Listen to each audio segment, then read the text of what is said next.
الحمد لله رب العالمين الرحمن الرحيم مالك يوم الدين إياك نعبد وإياك نستعين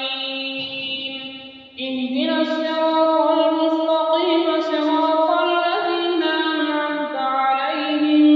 غير المغضوب عليهم ولا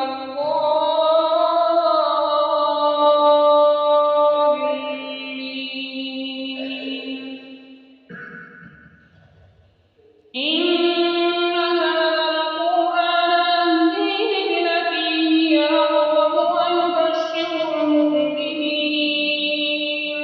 ويبشر المؤمنين الذين يعملون الصالحات أن لهم أجرا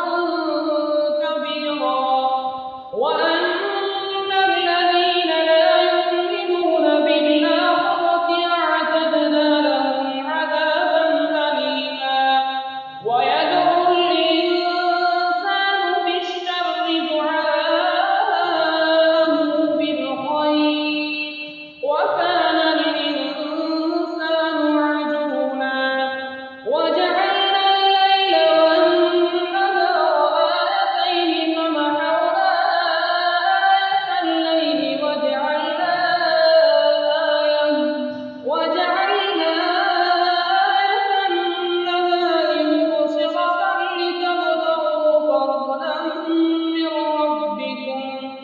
لتبتغوا فضلا من ربكم ولتعلموا عدد السنين والحساب وكل شيء فصلناه تفصيلا وكل إنسان ألزمناه طائره في عنقه ونخرج له يوم القيامة كتابا يلقاه منشورا اقرأ كتابك كفى بنفسك اليوم عليك حسيبا من اهتدى فإنما يهتدي لنفسه ومن ضل فإنما يضل عليها ولا تزر وازرة وزر أخرى وما كنا معذبين حتى نبعث رسولا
Thanks for watching. Don't forget to like, comment, share and subscribe to Al Wahid channel.